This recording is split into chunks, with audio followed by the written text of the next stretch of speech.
sugar, spice, and everything nice. These were the ingredients chosen to create the perfect little girl. But Professor Hexagon accidentally added an extra ingredient to the concoction: neoliberalism.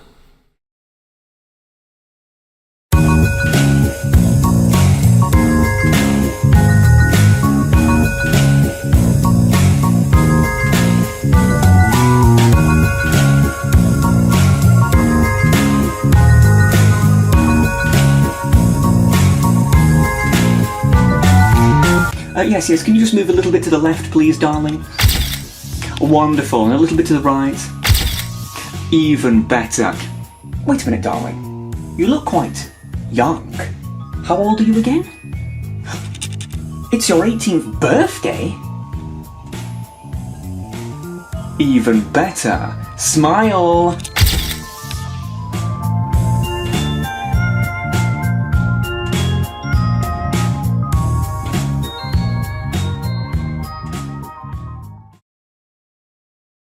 It's no secret that we British have a subtle grudge against our American brethren, as the way they have managed to completely take our place as the world hegemon over the last century is truly the stuff of magic.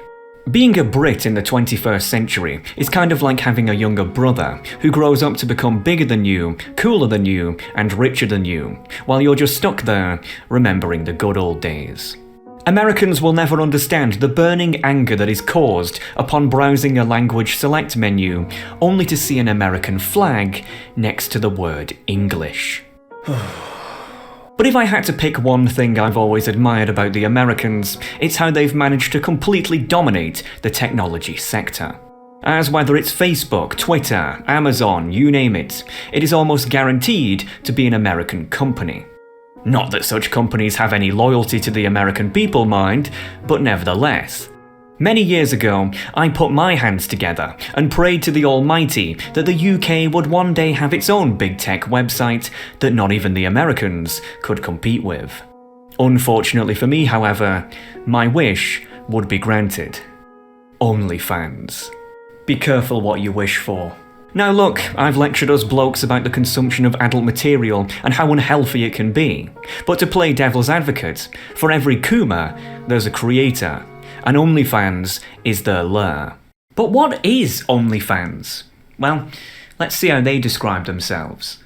OnlyFans is the social platform revolutionising creator and fan connections. The site is inclusive of artists and content creators from all genres and allows them to monetize their content while developing authentic relationships with their fan base. Yeah, that's one way to put it. In reality, of course, OnlyFans is a website where people, usually young ladies, sell, shall we say, photographs of themselves. A website that even just 10 years ago would have been seen as borderline universally repugnant, yet today has sadly been normalised, as the modern neoliberal West continues its rapid decline into decadence. Of course, it should not exactly be surprising to hear that I, as a religious man, disapprove of OnlyFans, to put it mildly. Hell, even most people who use OnlyFans don't try to make an argument that it's a good thing for society, usually openly admitting that the only reason they approve of it is because, if they're a man, they're an animal who wants to see pretty pictures, and if they're a woman, they're shameless and just want to make money. It's rampant individualism, instant gratification, and short-term gains for long-term pains. All of the hallmarks of the modern neoliberal West, plain and simple. But here's the thing. It would be oh so very easy for me to create a half-an-hour-long rant talking about why OnlyFans is the devil, but honestly, I'd be preaching to the choir. Whenever I make a production, I want it to be enjoyable for everyone to watch, but I always secretly have a target audience that I especially want to see it. Don't be a Kuma? Guys who are Kumas. Conquering your childhood? People who had messed up childhoods.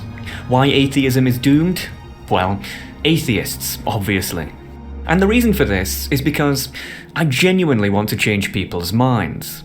The number one thing that I despise about the internet today is that people put themselves in these artificial echo chambers, surrounding themselves exclusively with others who are just like them, foolishly believing that they have all the answers, rather than listening to alternative views that could challenge and thus improve them. And yes, I'm talking about Reddit. But if you really want to challenge people, then you're also going to have to understand how it is that they think. And if I'm going to make a production on why OnlyFans isn't worth it, then I suppose that the target audience of such a production would actually be people who are thinking of starting an OnlyFans. Which is, needless to say, not exactly a demographic that I can easily relate to. However, unlike my neoliberal rivals, who love to bury their heads in the sand, I for one have no problem with reaching out and talking to others who aren't like myself.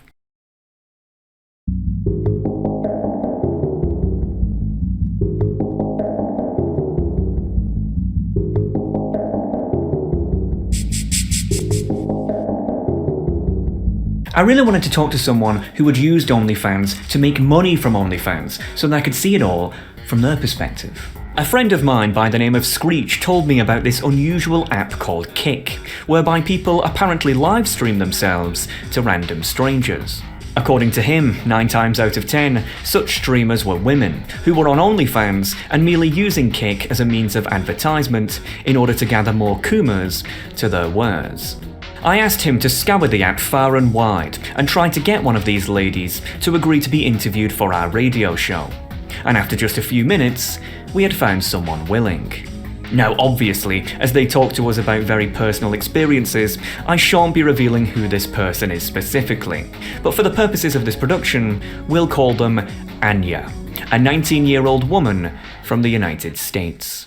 We want to know, essentially, for a piece that we're doing, what is going on behind the scenes, because we only see it from the streaming side, right? Whereas you actually do it, and so yeah, you don't have to, but it would be fascinating. No, that's cool. I just think of where to start. One of the first things I wanted to ask Anya was, of course, the obvious: how did they get involved in all this in the first place? Would you give the story from start to finish of how you, heard about this, your experiences in it?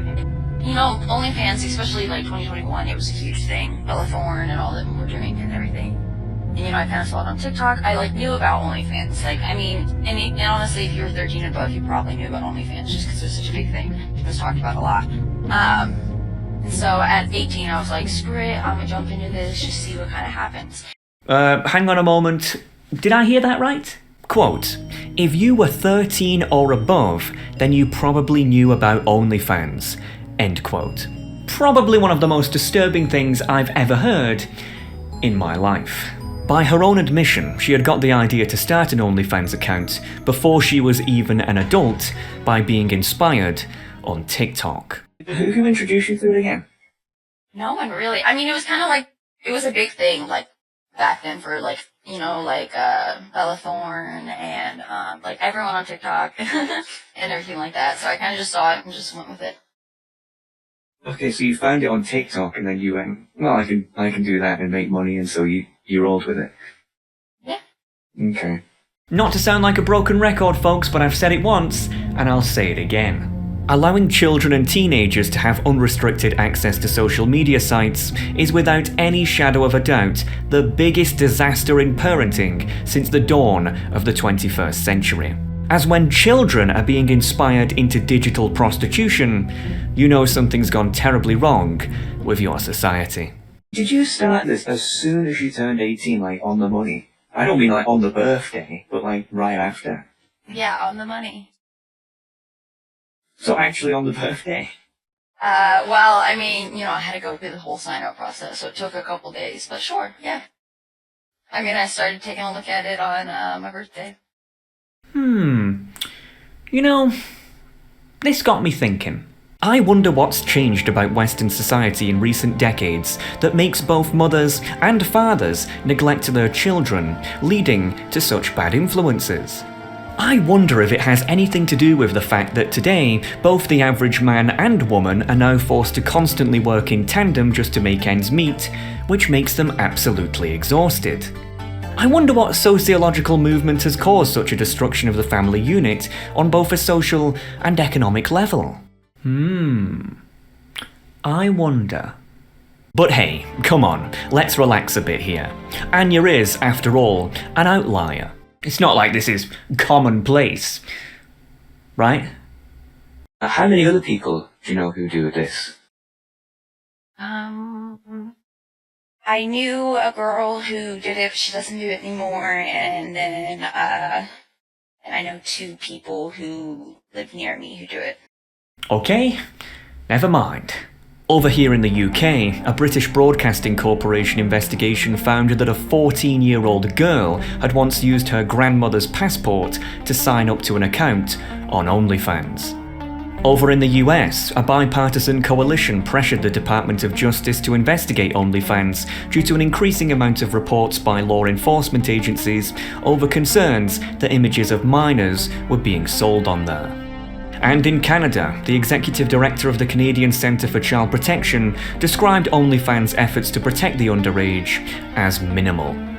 I can't help but get the impression that all across the Western world there is a rising phenomenon of young girls attempting to prostitute themselves on the site. You were aware of some people that were underage also doing it, or at least trying to? Oh, I mentioned,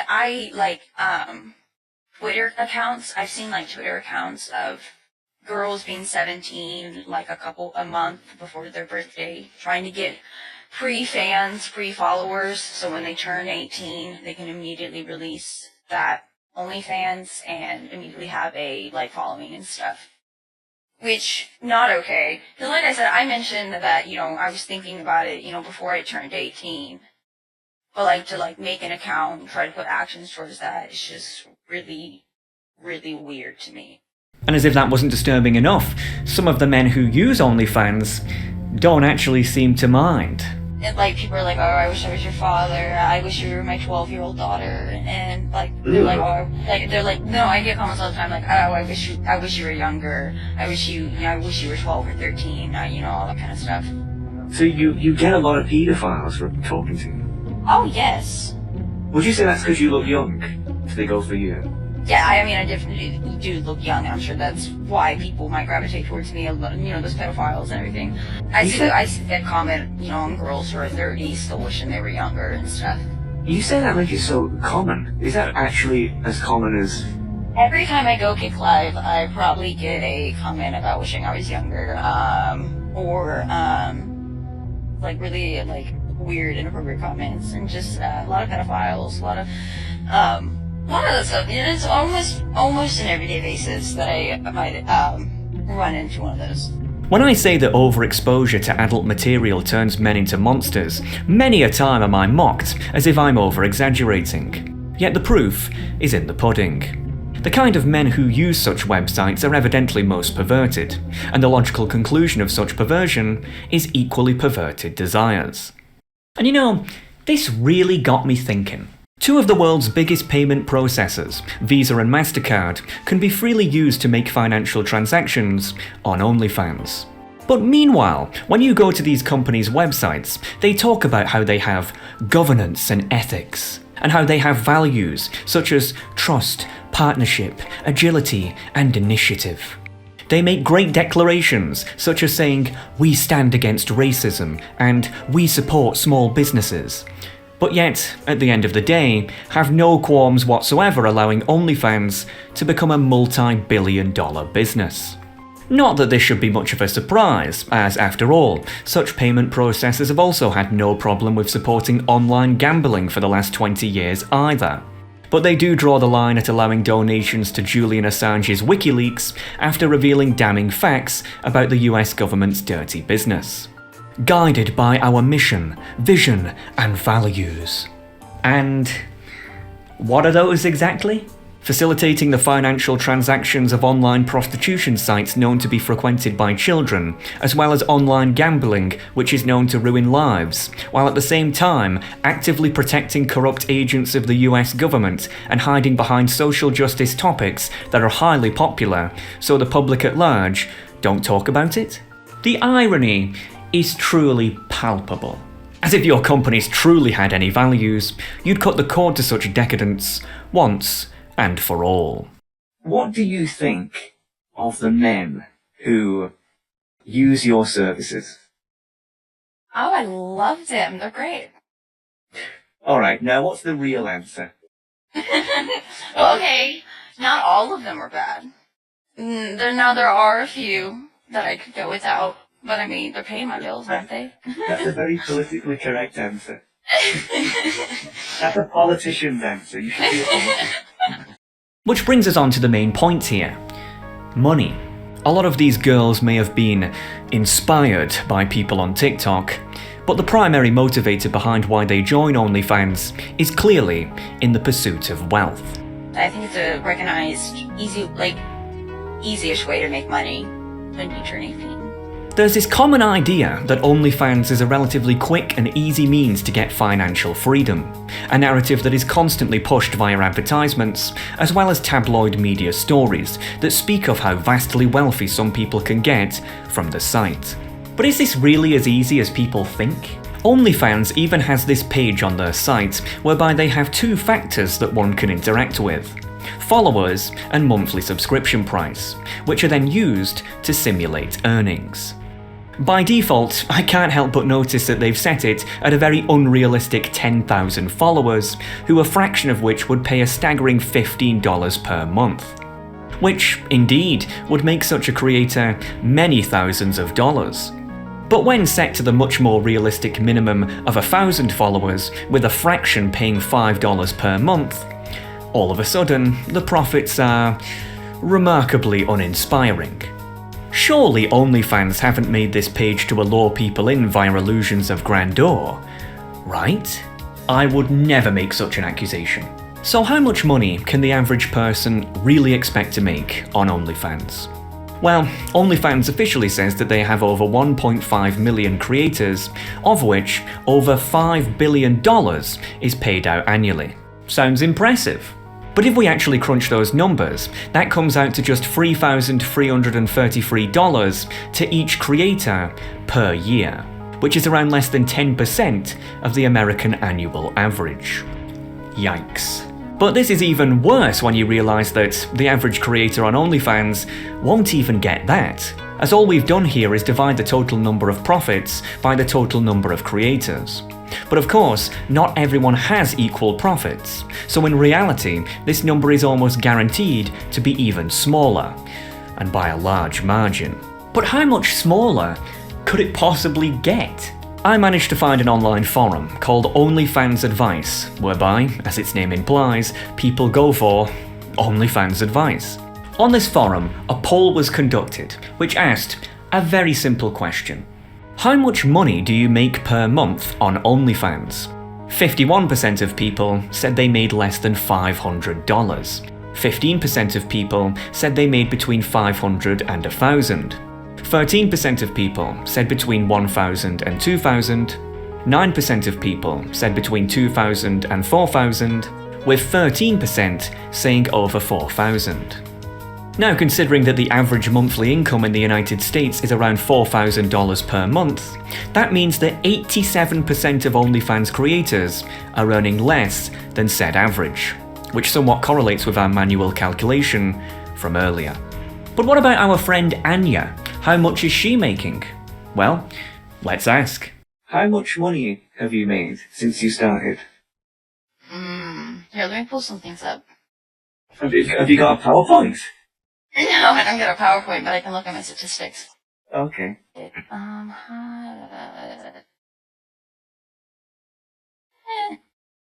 Let's just say more than 5,000 or 6,000. And how long have you been doing it for again? About a year? Yeah, I started, when I turned 18 back in February. What year is it? 2021? Roughly $5,000 to $6,000. Well, let's meet in the middle and say $5,500 total. Considering Anya had started OnlyFans 1.5 years ago, that means that they've made an average of just $305 per month, or $76 per week, or $10 per day, or 45 cents per hour. For reference, being a McDonald's fry cook, a job that is often mocked by many, pays over 10 times as much as that. With the big difference being, however, that they don't have to put their Big Macs on full display. I'm not gonna lie to you folks, this made me really upset. Imagine being a 19-year-old girl with your entire life ahead of you, and yet littered throughout the internet are photographs of you in absolutely vulgar states for the whole world to see. All for 45 cents an hour. I mean seriously, not even making any religious or political arguments, just from a purely pragmatic business perspective. Ladies, unless you look as hot as me, it ain't gonna be worth it. I think also people assume that it's really easy money. So I think that's why you see a lot of people doing it. But you'll see that when they do it, a lot of people won't do it for more than a couple months. But why do you think they quit after a few months? Are they just sick of the people, or is it just harder than they thought it would be? Yeah, I think it's harder than they thought it would be. And no, it is not easy money. I know people who've been, doing OnlyFans for 2 years and can hardly get over 20 subscribers at a time, and I'm averaging like 100. And, it's not all easy for everybody. And, I think people realize that, like, just because like you have a pussy or, things like that, it's not immediately gonna sell. So I think people might get into it because they think it is. I've seen people who, got something going and they don't do well either. Pursuing such a path can also lead to numerous potential negative consequences in the future, such as losing other more respectable job opportunities, losing access to high-quality men, and possibly even being the victim of blackmail. And that's just scratching the surface. Usually it would be the parents' job to teach their daughters the dangers of such acts, but it seems that many these days just can't be bothered. There's the constant question of do my parents know? And did I tell them? I didn't tell them, but they do know. I don't think they know that I'm continuing to do it, because my father, of course, wanted me to stop, and, I was like, it's none of your goddamn business. And he's like, okay. But then they thought I stopped. But I started back again after a break. Did your mother respond the same way, or just your father? My father was a little bit more assy about it, but my mom, she was just why? Were your folks quite progressive or conservative, would you say? They're more progressive than conservative. Yeah. Let's just say if I found out that my daughter was on OnlyFans, I'd have some choice words. But the truth is that we in the West have really just stopped caring as a society. I came across this post on another forum known as Ask an American, whereby someone asked, "What are your thoughts on the rise and popularity of OnlyFans?" And the answers absolutely horrified me. "Indifferent. Not something I'm paying for or trying to earn a living at, but it's not hurting me either. Have fun, OnlyFans creators and consumers. It's not something I would spend a dime on, but apparently it's an incredibly lucrative opportunity. To anyone who does it, I say, seize the day. Capitalism rocks!" And this mindset, ladies and gentlemen, showcases everything wrong with the Western world today. Yeah, I wouldn't buy naked photos of 19-year-old girls, but I fully support your right to do so. Pathetic! Why have we become such a soulless society that only seems to care about money? Whenever there are tales of women degrading themselves via disgraceful websites such as OnlyFans, the most common default reaction I hear is, well, good on them. Good on them. That's your daughters, your sisters, your cousins that you're talking about, not products to be bought and sold. The truth is that the majority of people in the Western world today are absolute individualistic slimes, who could not care less about their collective society at large. This is even true amongst those who dare call themselves conservatives. Because God forbid that conservatives would actually have to grow a spine and, actually conserve something. Well, you see, conservatism isn't about telling people how to live their life. No. It's about freedom. Wrong! Social conservatism is about enforcing a collective morality of strict rules, usually based on a religious principle that ensures that the society is just, orderly, and decent. Yet many conservatives, particularly those in the United States, have instead started fooling themselves into thinking that the promotion of individual freedom, rather than collective morality, is justified, and thus have abandoned social conservatism for social progressivism, becoming individualist enablers of sin. Only fools fall for that attempted redefinition. It's so amusing to me how the Western world looks at the Islamic world and has the audacity to call it anti-woman. Yet I can't imagine that Muslim men would just sit back and watch their women deface themselves in such a way. Charles, you didn't tell me. You know, maybe you're not bad after all. I often talk a lot about this crisis of masculinity, the idea that men aren't in a good spot right now due to the fact that the modern era has robbed us of so much. But good lord, when I look at how little sense of self-worth that many Western women now have in themselves, it makes me think that perhaps the grass isn't greener on the other side. Women throughout history were like, "Alright, listen up, boy. If you even want to see my thigh, then you've got to 1. Buy me an expensive ring. 2. Sign a financial contract that binds you to me for the rest of your life. 3. Work every day and give me all of your earnings. 4. Ensure that I and our offspring will always have stable shelter. Oh, and 5. I want a cute dog as well." And the guys were just like, "Yes, honey." Meanwhile, women today are like, "I'll show you my ass for $5. What happened? I really hated my body and really had a lot of self-confidence issues and everything. And doing this more honestly gave me more confidence, gave me more comfortability in my body, and makes me I don't know, it makes me feel prettier and made me I don't know, I'm a little bit better at makeup. I'm better at talking to people. I'm better just at a lot of things. I don't know if that's sorry. I'm a little nervous. No. Would you say it increases your charisma in a way? You're better at talking with people and dealing with people. Yeah. Than doing it. Yeah. Yeah, it gives me confidence. There's an unbelievable irony how over 60 years after the implementation of feminism, a movement that was supposedly meant to give women respect and independence, has actually ended up crafting a society whereby women being turned into objects and becoming dependent on men who use them is not shunned, but on the contrary, celebrated. As I've said in the past, before the 1960s, one man's wage in even the most mundane of jobs could pay for him, his wife, and multiple children to have a house, car, and other amenities with absolute ease. Today, however, one man's wage and one woman's wage can barely pay for themselves. Now, hardly anyone can afford a house, car, or even food in some cases. The Western world, on paper, is richer than ever before, yet the average person's living conditions deteriorate by the year. Stagnating wages caused directly by the sudden doubling of the workforce, and now the rich only get richer and the poor only get poorer. And as it's well documented throughout history that in times of economic hardship, interest in providing prostitution services skyrockets, then it shouldn't exactly be surprising to see this so commonly today either. Of course, the objectification and commodification of women was the logical end result of a feminist society.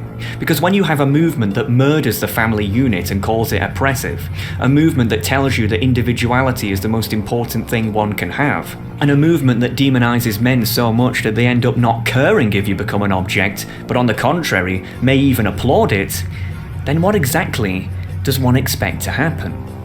It's almost as if feminism was never really about the so-called empowerment of women, but merely celebrating working you to the bone to generate capital. That's why neoliberals promote you specifically in academia. That's why neoliberals charm you specifically in the media.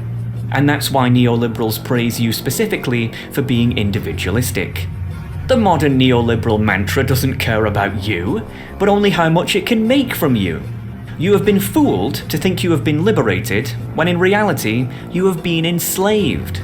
In the last 40 years alone, the amount of women going to prison in the United States has increased by 700%. Women today are more depressed, stressed, and saddened than ever. And of course, the main point of this production, many young women and even girls are now turning themselves into objects voluntarily for mere scraps of cash. Even the very concept of womanhood has been deconstructed completely, today treated by the cowardly masses as a vague metaphor that could mean anything. Even your very existence is now questioned. Liberation, ladies and gentlemen. For all the talk that feminists do about the past, the so-called patriarchy and how supposedly oppressive it was, I can't imagine what kind of mental gymnastics one would have to do to prefer this to then. The truth is that our society was never intended to be individualistic and lonely, but collectivistic and familial. And women, on the contrary to being oppressed, played an unbelievably important role in that framework. A role that society needs now more than ever.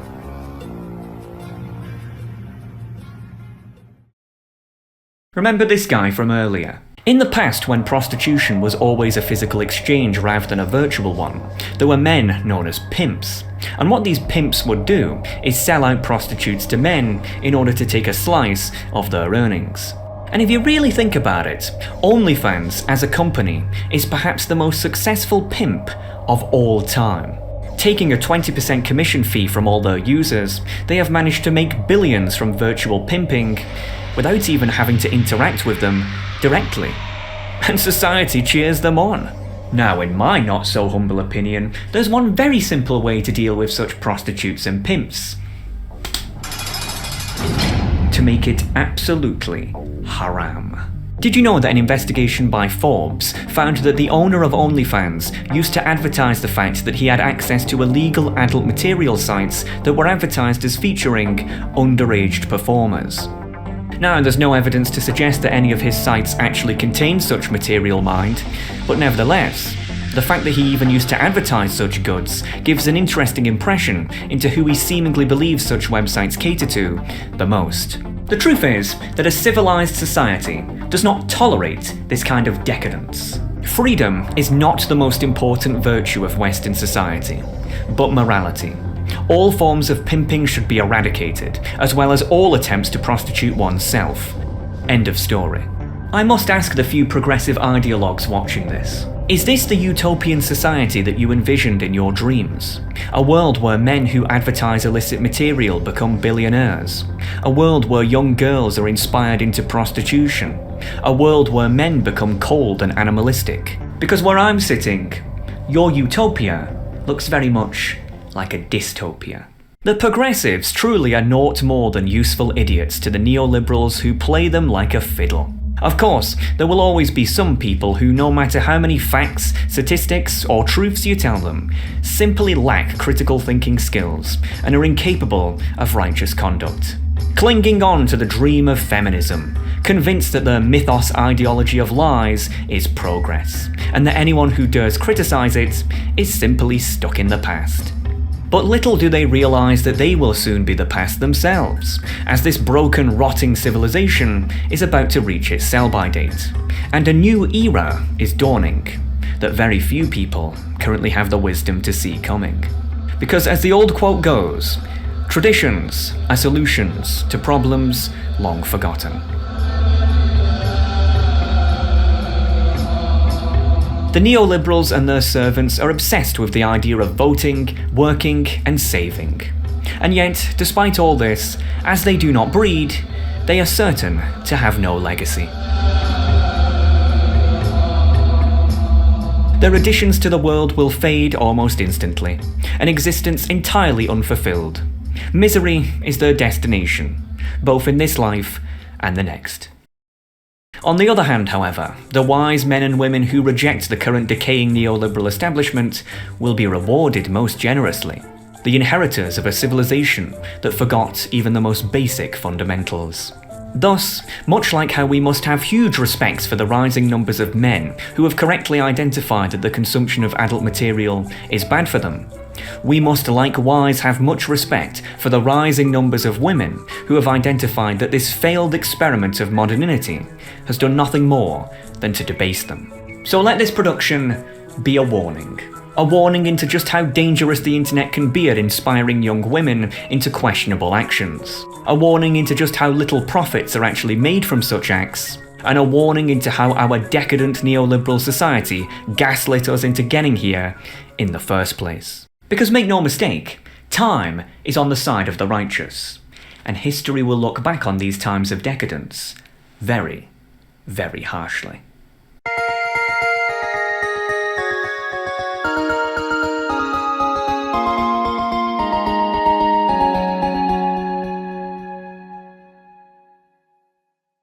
Alright folks, I hope you enjoyed that. I really want to give a thanks to the woman who we refer to as Anya for that little interview there. It was from a couple of months back. Those of you who are on the Discord server and listen to Hex Radio every Saturday might remember it. Went on for like 2 hours. It was like a 2-hour conversation. I had to just cut it down and take like the best 10-15 minutes of it or so. But yeah, to be honest with you, a lot of what we spoke about was too depressing for YouTube. You know, I couldn't, you know, it was just too saddening. But hey, perhaps the perfect place to talk about it on the Patreon exclusive podcast. Oh, sorry, not exclusive, Hexclusive. As soon as this is up, I'll be reading your comments as ever, and yeah, talking about it more in depth, because man, this was a depressing one to make. I'm not gonna lie to you folks, like Jesus Christ. Again, it's just another byproduct of individualism. To the people who look at themselves in the mirror and say that they're an individualist over a collectivist, I honestly don't know what planet you're on, frankly. I mean, how can you not look around at the state of our despondent, dying civilization and actually say to yourself, yeah, we're on the right track? I mean, young girls prostituting themselves online for pennies, for cents? Is this the future that you want for your own daughters? I don't think so. It's certainly not the future that I would want for mine. It's depressing. Nevertheless, I want to give a shout out to the Wall of Famers. I want to welcome John. John, hello.